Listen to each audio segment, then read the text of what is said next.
अस्सलाम वालेकुम।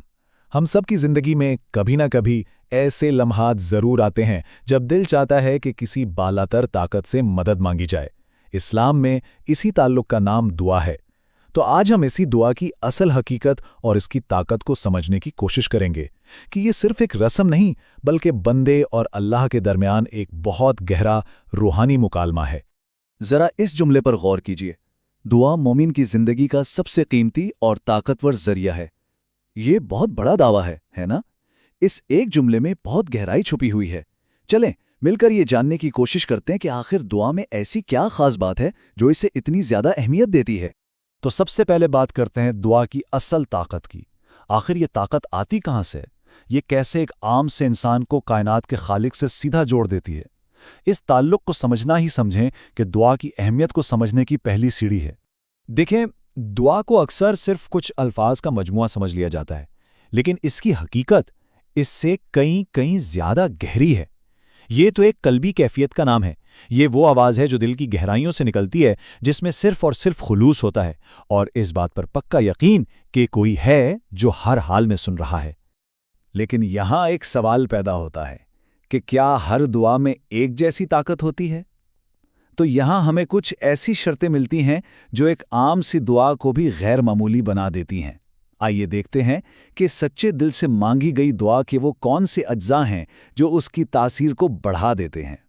यहाँ 4 बुनियादी सुतून बताए गए हैं। पहला, खुलूस और पुख्ता यकीन, यानी दिल में जरा भी शक ना हो।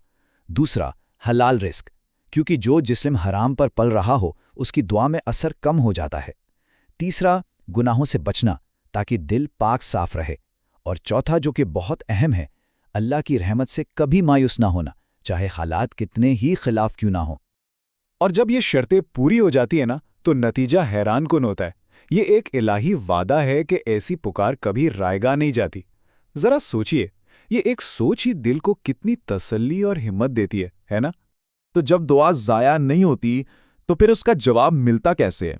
अक्सर हम ये सोचते हैं कि जवाब का तो बस एक ही तरीका होता है, लेकिन हकीकत में अल्लाह की हिकमत के तहत कबूलियत की 3 अलग अलग सूरतें हो सकती हैं। जी हाँ, पूरे 3 अलग अलग तरीके। और ये जानना इसलिए ज़रूरी है ताकि अगर मांगी हुई चीज़ फौरन नज़र ना आए तो हम मायूस ना हों। हर सच्ची दुआ का जवाब इन 3 रास्तों में से किसी एक से ज़रूर आता है। पहली सूरत तो वो है जिसे हम सबसे ज़्यादा पहचानते हैं, यानी फौरी कबूलियत। जो मांगा गया वो फौरन या कुछ वक्त के बाद अता कर दिया गया। अल्लाह उस दुआ को बिल्कुल उसी शक्ल में कबूल फरमा लेता है जिसमें वो मांगी गई थी। दूसरी सूरत शायद हमें नज़र ना आए, लेकिन ये बेहद कीमती है। होता यह है कि हमारी दुआ के बदले में हम पर आने वाली कोई मुसीबत या कोई बड़ी परेशानी टाल दी जाती है।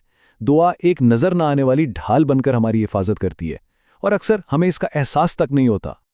और तीसरी सूरत, जो शायद सबसे गहरी है, वो एक सरमाएकारी की तरह है, यानी इस दुआ का अजर आखिरत के लिए महफूज कर लिया जाता है। वो चीज़ दुनिया में तो नहीं मिलती, लेकिन इसका बदला एक ऐसे खजाने की शक्ल में जमा हो रहा होता है जो हमेशा बाकी रहने वाला है। ये नुक्ता समझना बहुत ज़रूरी है। कभी कभी अल्लाह अपनी लामहदूद हिकमत से जानता है कि जो चीज़ हम मांग रहे हैं वो हमारे लिए बेहतर नहीं है, तो वो हमें उससे महरूम नहीं करता, बल्कि उसके बदले हमारे लिए आखिरत का वो इनाम जमा कर देता है जो हमारी सोच से भी कहीं बेहतर होता है। अब तक हमने दुआ के नतीजे की बात की, लेकिन आखिरी और शायद सबसे अहम बात यह है कि नतीजे से हटकर खुद दुआ करने का अमल मोमिन पर क्या असर डालता है। शायद ये इसका सबसे फौरी और यकीनी फ़ायदा है।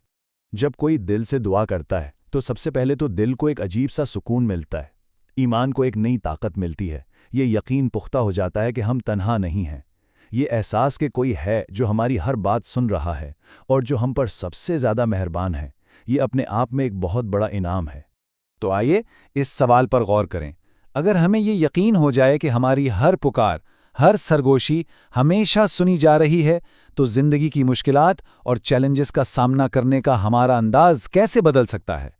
ये यकीन ही शायद दुआ की सबसे बड़ी ताकत है।